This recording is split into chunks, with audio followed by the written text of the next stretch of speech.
Ito ang mas pinadaling paraan sa pagkukompute ng SSS Maternity Benefits. Upang malaman nyo kung paano, panoorin ang buong video at ituturo ko ito ng steps by steps. Una muna ay alamin natin kung ano nga ba ang SSS Maternity Benefits. Upang linawin, ang SSS Maternity Benefits ay hindi isang pautang o loan. Ito ay ang iyong allowance mula sa SSS habang ikaw ay makabawi mula sa panganganak. Paano nga ba ito i-compute? Una ay alamin ang iyong delivery date. Halimbawa, kung ang iyong delivery date ay January 2020, bumilang ng 6 na buwan paatras. Mula January 2020, bumilang paatras ng December 2019, November, October, September, at August 2019. Yang 6 na buwan ay ang iyong semester of contingency. Since ang iyong semester of contingency ay mula January 2020 to August 2019. Bumilang ka ulit ng paatras mula naman July 2019, June, May, April, March, February, January 2019, December 2018, November, October, September, at August 2018. Yang 12 months na yan. Diyan magbi-base ang SSS kung magkano ang makukuha mo. Dapat ay meron kang hulog na hindi bababa sa 3 buwan sa loob ng 12 months. For example, kung ang iyong 6 highest salary sa loob ng 12 months na nabanggit ay 17,000. So 17,000 times 6 is equal to 102,000. Ang 102,000 ay i-divide mo sa 180 para makuha mo ang iyong daily maternity allowance. So 102,000 divided by 180 is equal to 566 pesos. Yan ang iyong magiging daily maternity allowance.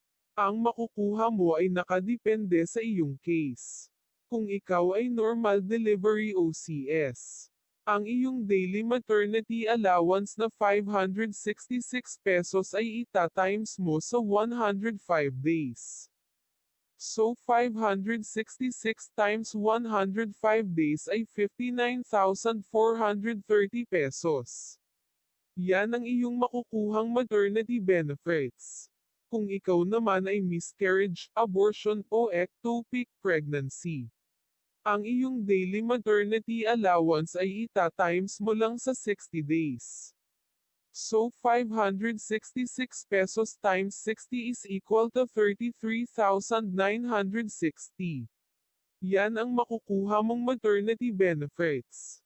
Sa ngayon ang maximum na makukuha ay 70,000 since 20k na ang limit of MSC o katumbas ng 2,400 na monthly contribution. Paano mag-file at ano ang mga kailangan?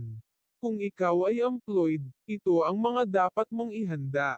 SSS Maternity Notification Form or yung tinatawag nilang MAT-1. Pwede mo makuha itong form sa SSS mismo or pwede mo i-download online sa website ng SSS. Ultrasound report ng baby mo or any medical records na magpapatunay ng pagbubuntis mo na may nakalagay ng EDD or buwan ng pagkaanak. Depende sa employer mo kung manghihingi ng additional na requirements. Sila din ang mag-i-inform sa iyo about sa status. Kung ikaw naman ay unemployed, self-employed or voluntary, SSS Maternity Notification Form or yung tinatawag nilang MAT-1. Pwede mo makuha itong form sa SSS mismo or pwede mo i-download online sa website ng SSS. Ultrasound report ng baby mo or any medical records na magpapatunay ng pagbubuntis mo na may nakalagay ng EDD or buwan ng pagkaanak.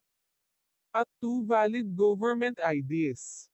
Take note, ibabalik sa inyo yung MAT-1 form na may stamp. Itago nyo at kailangan nyo yan para makapag-file ng MAT-2 or yung maternity reimbursement. Pumunta naman tayo sa kung papaano i-process ang MAT-2. Kung ikaw ay employed, ang mga kakailanganin mo ay Stamp MAT-1 form. Si employer po ang nagbibigay ng advance maternity benefits sa inyo on behalf of SSS. Magkakaiba po ng process bawat company. Much better kung sila ang tatanungin. Kung ikaw naman ay unemployed, self-employed or voluntary, ang mga kakailanganin mo ay Stamped Mat 1 form, Accomplished Mat 2 form, at 2 valid government ID. Ito naman ang mga kakailanganin mong requirements kapag magpapasa ka na ng Mat 2 form. Kung ikaw ay normal delivery, certified true or authenticated copy of duly registered birth certificate ng iyong anak. For death stillborn, duly registered death or fetal death certificate. For cesarean delivery, certified or authenticated copy of duly registered birth certificate and certified true copy of operating room record. Surgical memorandum, kung ikaw naman ay miscarriage or abortion. Ang kakailanganin mo namang mga requirements ay obstetrical history stating the number of pregnancy certified by the attending physician. And dilatation and curettage OD&C report. For incomplete abortion, pregnancy test before and after abortion with age of gestation and histopath report for complete abortion. If nag-resign naman kayo within 6 months bago kayo manganak, ito ang mga karagdagang requirements na kailangan mo. Certificate of separation. Clearance from last employer showing the effective date of separation from employment. Certificate of non-cash advance. L501 form or signature specimen card. Take note, dapat same ang signature dito at sa Certificate of Separation and Non-Cash Advance.